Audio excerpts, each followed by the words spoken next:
to the extent that it transitions from being political to more of a religious struggle, that's I think, a dangerous path that would lead us somewhere where third-party intervention becomes, I think, less effective. Unless it's God. Oh, well, yeah, unless he dictates a solution. And so third-party intervention can actually shape that eventuality, and it's also affected by it. There's also the issue of timing. It's always crucial for third parties to get the timing of their intervention right, but also to realize that timing, or time, is not on the side of both sides. And to paraphrase Shakespearean Macbeth, who said that sleep knits the raveled sleeve of care. In the case of this conflict, in my mind, neither sleep nor time will knit up the raveled sleeve of care, and it would only unravel it some more. So I think we need to move quickly because the clock is ticking. In thinking about the challenges facing third-party mediation over the coming period, the American administration, I would highlight maybe two main challenges that I see. One is the regional turbulence within the Arab world, as everyone has witnessed. There is a big transition going on, and it has acted, I think, as an inhibitor for extra third-party involvement and risk-taking. The third parties, whether they are the US, Europe, or the Arab states, are naturally preoccupied with other fires burning through the region, and that can divert attention and can divert energies.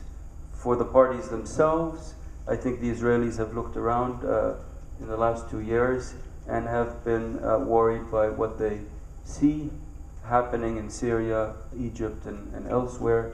And the natural inclination has been to back off and say, well, let's see what happens after the dust settles, and then maybe we will move forward with negotiations. Our advice from our side, in terms of the Quartet representative and his office, has been to the Israelis that it's much better to get in now, to try to move with the Palestinians on a negotiation so that you lower the temperature in the region, and you also take this issue out of the local politics of the countries in the neighborhood.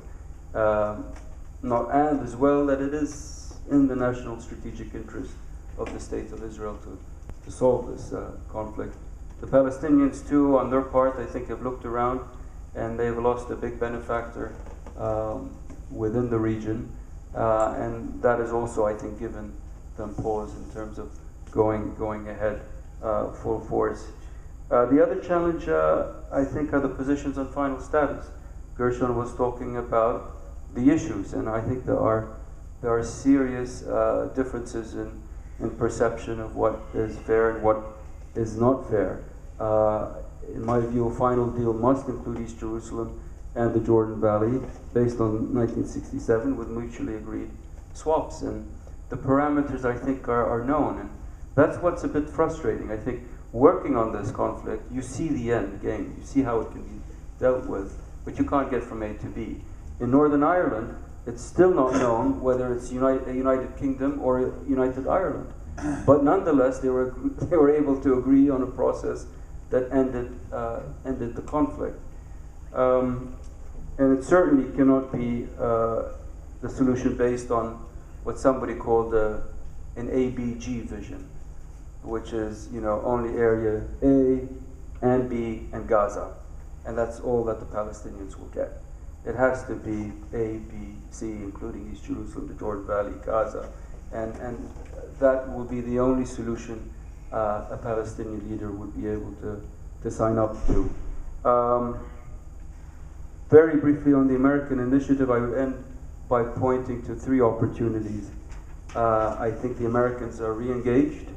They're reaching out to all concerned parties, the Europeans and the Arabs, and trying to put together a new initiative. And the parties, I think, are willing to give the Americans some time, enough space and time to do this. And what's also good is that they want to move the three tracks together at the same time. So it'll be an integrated approach between politics, economics, and security. The economics will not substitute for the politics. I think the politics has to lead, and then both security and economics would support. And I would close by saying that there have been 4 Nobel Prizes given to American presidents over the last 110 years, and it is indeed my hope that the last Nobel Prize will come to symbolize efforts to resolve the current predicament that the Israelis and Palestinians find themselves in. Thank you. Not only efforts, but successes. Success. Yeah, I have a comment before I open the floor for questions, and that is related to the international or the third party role, and what incentives there are for them to continue to support or whatever, you know, because we're always listening, waiting for we waited for Obama, we followed, when is he gonna take this move, when is he gonna come, we're waiting for this party and that party. So what is it that's gonna sustain those efforts? And once there is an effort and things start to move, if there are breaches, again, unless they become somehow localized, they become the ownership of the two parties themselves, then I don't see that carrying through. So that's my comment, and you may comment on that later. And the floor is open for questions. We've tired everyone up. Angela.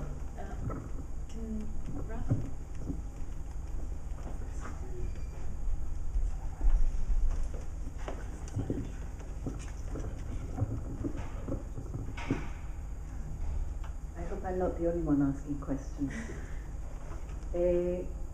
Dr. Rad, I'm curious to try to address also some of the failures of third state responsibility, because we talked a lot, or we heard a lot about some of the successes, some of the challenges, but speaking as a long time, not so long, but a peace activist, I think that the third state role has, without realizing and maybe without planning, and maybe we were lacking, but it has undermined or disempowered civil society. And now you have an almost neo-colonial system whereby local grassroots organizations, local human rights organizations are seriously weakened, so that when something like Bab el-Shams happens, everybody's like, oh wow, but they were not internationally funded, that came from Palestinian business.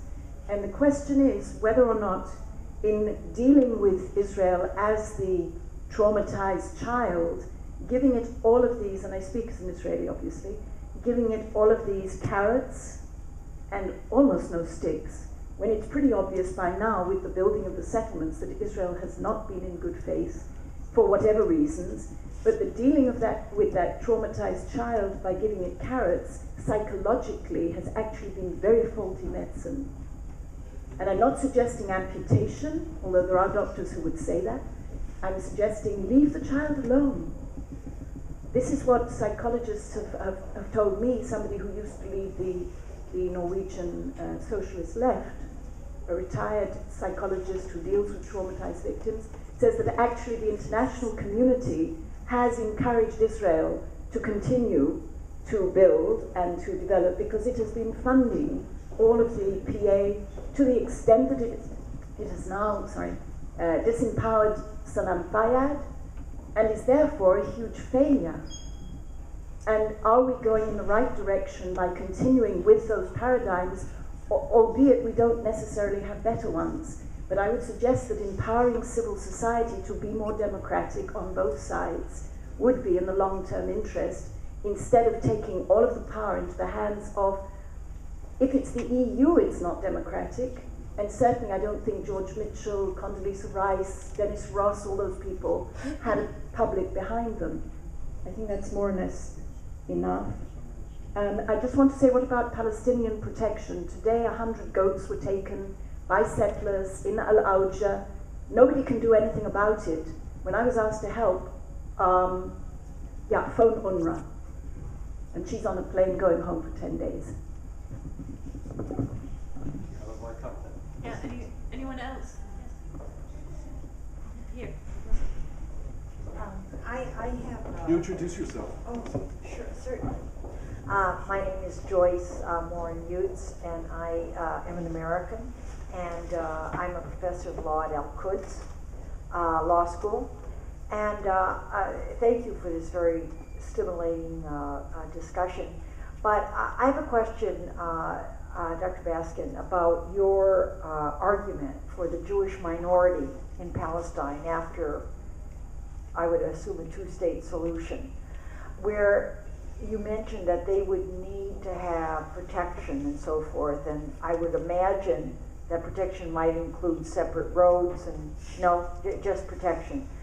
My concern about that is, how does that bode for the sovereignty of Palestine, and how does that bode going forward for reconciliation, and whether you see in this process, a hopeful process, that we would have to have truth and reconciliation or some other reconciliation that way between these hopeful states. How would you believe that should be done? Yeah, they want to answer. And then Go ahead. Gershon, go ahead.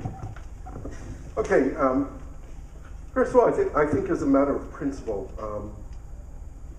we have to recognize that even when we come to terms with a two-state solution, and we have two sovereign states between the Jordan River and the Mediterranean Sea, both peoples believe and assert their belief that they have a right to it all. Historically, both sides can make the claim in terms of heritage as well. As a Jew, it's very easy for me to say that when I read the Bible, the Old Testament, the Torah, that is describing to me scenery which is not the beaches of Tel Aviv, but the hilltops and the valleys of Judea and Samaria, the West Bank. That's my historical heritage land, the land of the prophets, etc.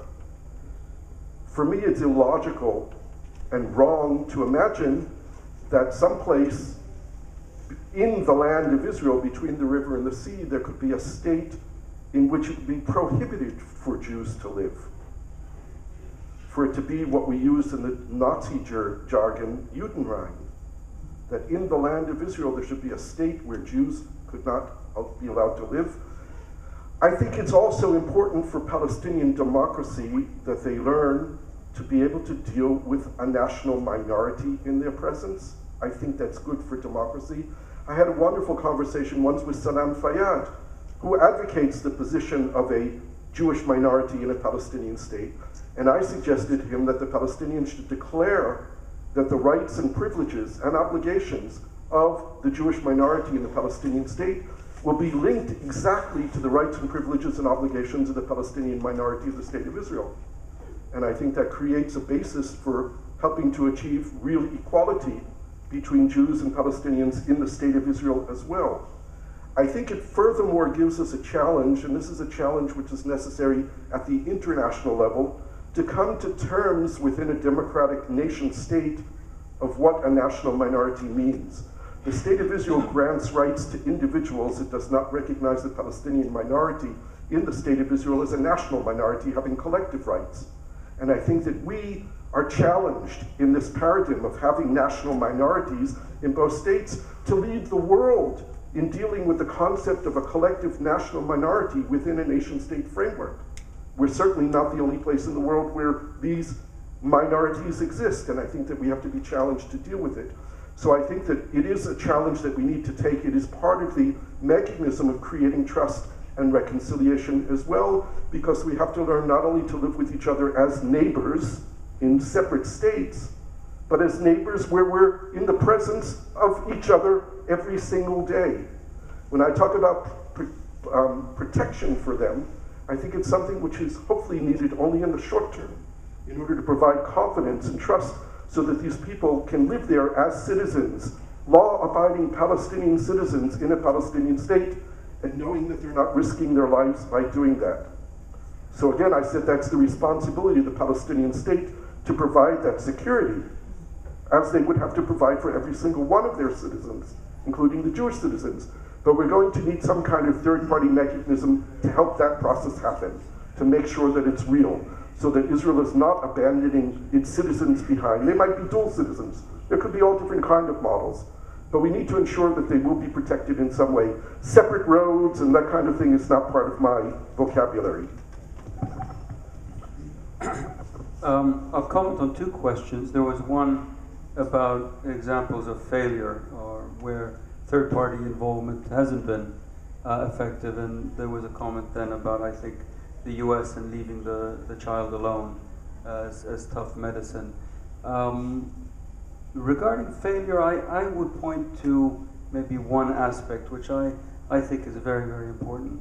I think given where we have come from over the last 20 years since the Oslo process started, there is really a rejection now of anything related to ad hocery or an interim phase to negotiation. I think psychologically the Palestinians need to see where they're going, what their state would look like at the end of the day. And Israelis need to feel secure at the end of the day. They don't want to get into a situation, as Gershon said, where the West Bank becomes a hothouse or a warehouse for weapons. And I would suggest that over the next year or two or even longer, what is needed is a sustained, the format of sustained symmetry, where high-level representation comes in and imposes upon the Israelis and Palestinians a willingness to negotiate all final status details up front. So you negotiate everything up front, however long it takes, but the implementation could take 5 years, 7 years, 10 years, however long it takes. But so long as the Palestinians know what they're getting, and the Israelis know at the end of each year there is a security review where their security is assured by the third party and all parties, and then we can resolve this conflict.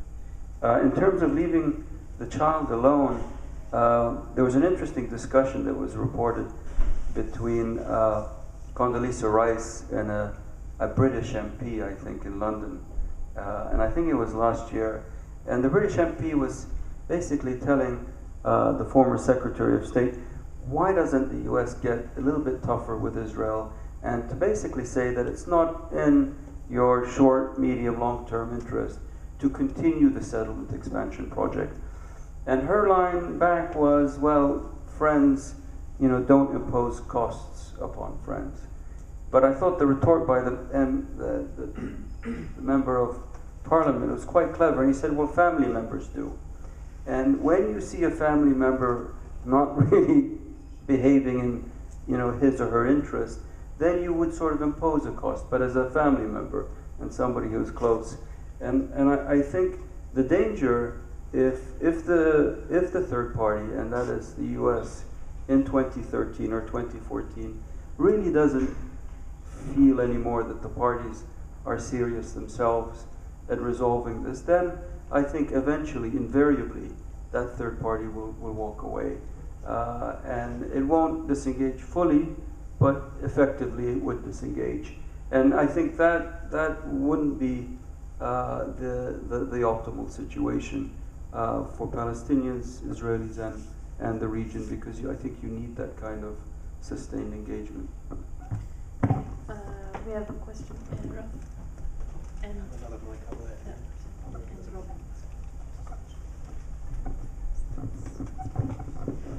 Assalamu alaikum. Wa alaikum salam. Sheikh Ibrahim, present yourself. My name is Ibrahim Abdullah from Montefiore. I just want to ask one question. Who decided to take the name of Palestine from the map of the world? Because all the map in the world, there is no one word called Palestine. Who decide and how they deal with it and agree about it. You understand? I am not citizen of any country. I know by birth I am Palestinian. By law I am nothing. Who did decide to take the name of my country from the map of the world? Thank you.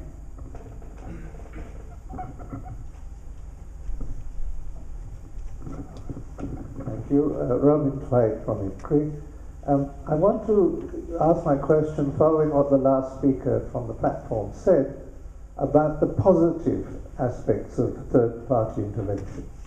I mean, when you look at it, the feebleness of the European Union, successive senior politicians come here, they remonstrate with Israel, they don't like it, they say it's very wicked, they don't do anything. I know in American politics the situation is desperately complicated because the American Senate believes that Israel is always right. Well, it's a kind of problem because they're not. Now, I want to ask you, what about the positive aspects of intervention? What about pressure that can be put on the sides when they breach not only formal obligations made 20 years ago or 15 years ago, but actual human rights breaches of different sorts? I mean, look, when you look at it carefully, the problem here is about Israel. The policy of Israel has to be changed if there is any hope of peace. While the settlements still advance, no Palestinian politician can actually sign up to anything, because there it is. So shouldn't we be encouraging third parties to take as positive a role as they can to bang the two sides together? I don't at all believe in leaving them alone, like children who find their own situation. Until they want you. Well, I think that I don't think it matters whether they want to or not. This thing is like an abscess in the tooth of the world.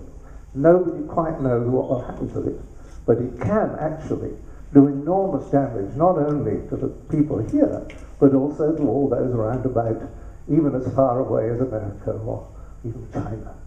I'd also like to suggest, it's a sort of stupid idea really, but if we are now in a situation where China, India, Japan play a larger part on the international scene, why not get them to think? China has no connection really with Israel, and very little with the Palestinians.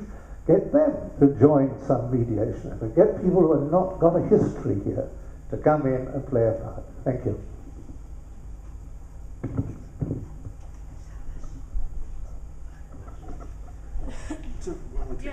Take one.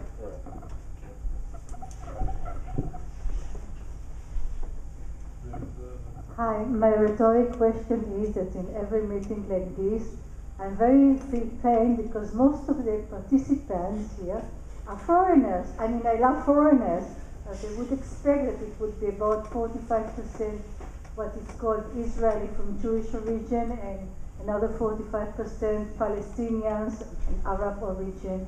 And maybe 10% there will be most welcome to be foreigners. But here I'm afraid most of the people, and they are very welcome, are not this and neither that party. At least I feel I'm asking why. This is just a rhetorical question. Just out of curiosity, how many Israelis and Palestinians are in the room? I'm not. Well, You're Palestinian. not really. I mean, these people are very welcome, but they are not, I mean, Israelis or Palestinians. I mean, they raise their hand and it's okay, but they are You're not. right. This typically happens when the lecture is in English, and we have made an effort to make the lecture in Hebrew. We had one in Kiryat Shmona, and that was a different deal. And that's what we hope to also do it in Palestine. That those won't be joined, but. Okay, Yeah. thank you. Should we take those three questions?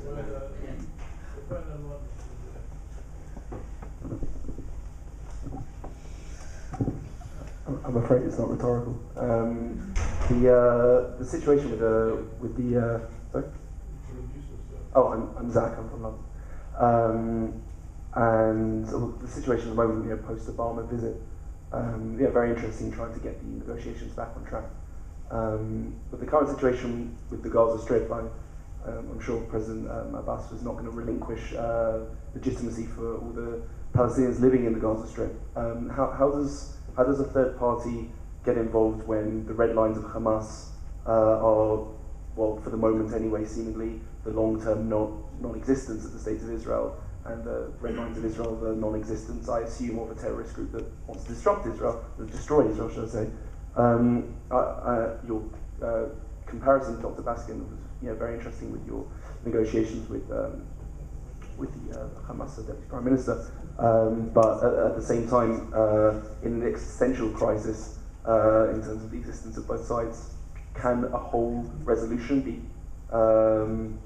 decided upon when part of the Palestinian people live under a different mentality, or the government?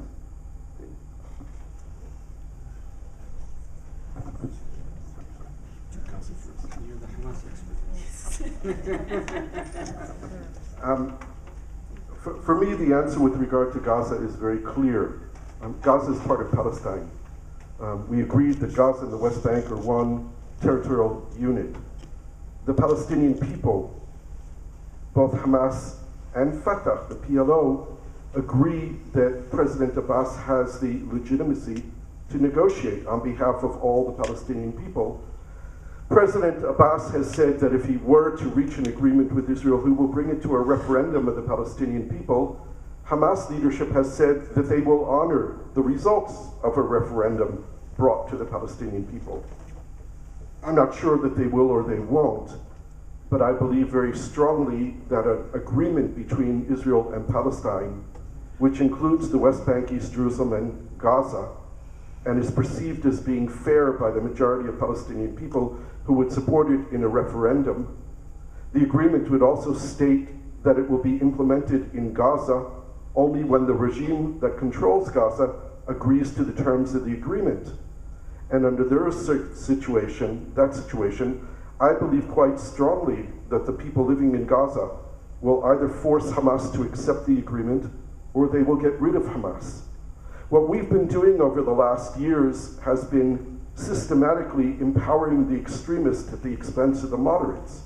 We have empowered Hamas. We brought them essentially into power by failing to negotiate and coordinate the disengagement from Gaza with the representative leadership of the Palestinian people. And the message that we gave to the people of Palestine was that diplomacy and negotiations don't work. The only thing that works is muqawma, is resistance, which we call terrorism. If that's the message that the disengagement from Gaza gave to the people, in the same way that the unilateral withdrawal of Israel from southern Lebanon gave the same message to the people of Lebanon, who saw Hezbollah as being successful of getting rid of the occupation of southern Lebanon by Israel after 18 years of being there. It was only after hitting Israel that Israel left. Unfortunately, we continue to teach people that the only language Israel understands is the language of force. And it's time to reverse that and to show people that diplomacy and moderation works and agreements is the way to move forward. And I believe very strongly that once people break the barrier of fear and they have a reason to fight, they will do it. 40-year regime of a dictator in Tunisia was overcome in 3 weeks. A 30-year dictatorship regime in Egypt was overcome in 18 days. The people of Gaza are no different than the people in the West Bank.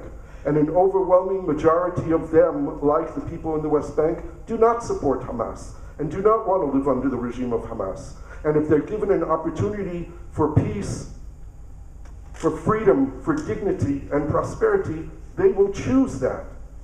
And they will force Hamas to either change or they will change Hamas.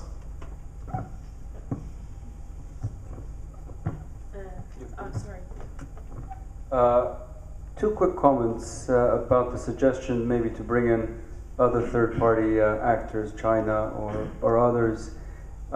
In my experience, because I work for the quartet, and that consists of Russia, the US, EU, and the UN, it's not the number of actors, I think, that either detract or add to the effectiveness of the third party, but it's more the issues themselves, because if you get 4 people into a room, it's hard enough to get consensus. If you expand it to get 10 people in the room and there has to be agreement between the parties, it becomes almost impossible. And there have been suggestions of bringing in the Turks, the Arab states, China, others, but at the end of the day, it becomes almost unmanageable as a third-party enterprise.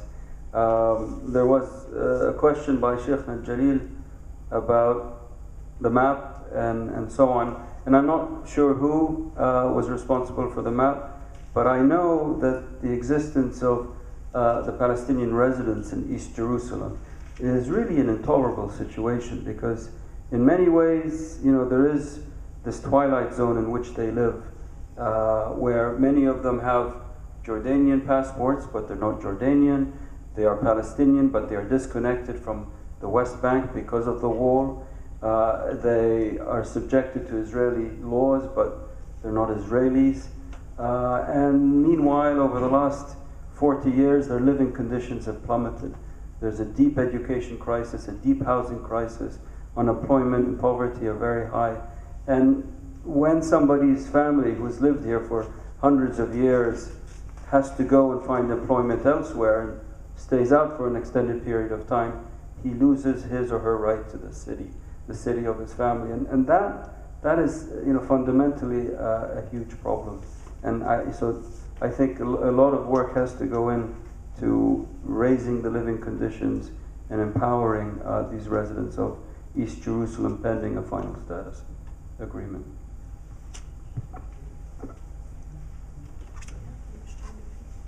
We can take two more questions, yes. I just have one question Sorry, I have one question for all of you. Again, Dr. Baskin, you talked about Abbas saying he would take any agreement as a referendum to his people. With the current political structure of the Netanyahu government, and with Naftali Bennett's proposal to annex all of Jerusalem and Area C, and with the seats being distributed the way they are, tell me where the promise is that this government can come to any table.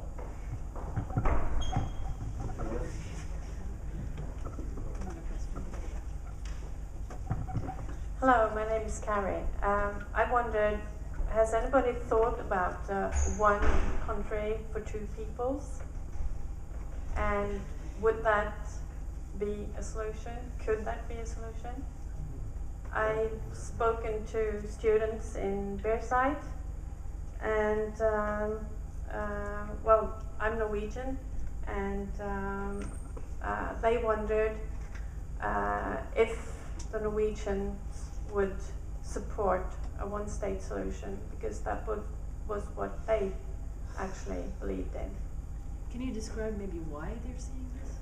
Because the situation with the settlements, with the expansion of settlements, and it takes too much land from. Yeah, I know, but what is their expectation of the one state? That's well, they hope to live in peace. They want to live in peace, and their aim is to be able to live in their land with the Israelis, with the Jews, as one people, actually.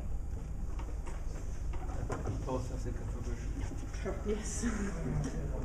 Both of these questions could be addressed in a very large way. I'll be very telegraphic. Starting with the so-called one-state solution.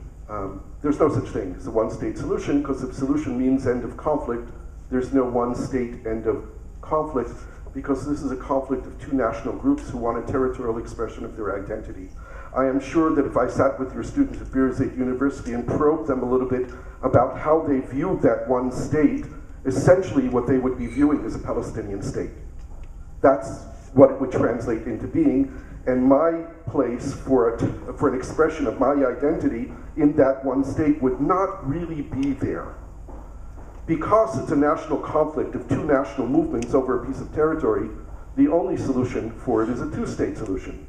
We need to ensure that the two states live together in peace, and that there's cooperation across the borders, and that it's not a Berlin Wall between the two states. But if we want to end the conflict, we have to enable these two peoples to have a territorial expression of their identity, and then to help them to work together to create a real peaceful situation that could lead to other possibilities in the future, like confederation, etc. But confederations are agreements between sovereign states. That's where we need to get to. Palestinians also need self-determination. They are fighting for all these years a territorial expression of their identity. They want a piece of land they can call their own. And they deserve it, and they have a right for it. I think anyone who advocates a so-called one-state solution now is denying both the Jews and the Palestinians their right to self-determination. And I think it's not doable, and I think it won't work. Secondly, there is no possibility for either Abbas or Netanyahu to negotiate in public. Netanyahu cannot get a peace agreement through his government. Abbas cannot get a public negotiating process through his political maze that he has to go through every single day. The only way to move forward is in a secret negotiation between them, which produces an agreement. If an agreement is presented tomorrow to the Israeli Knesset,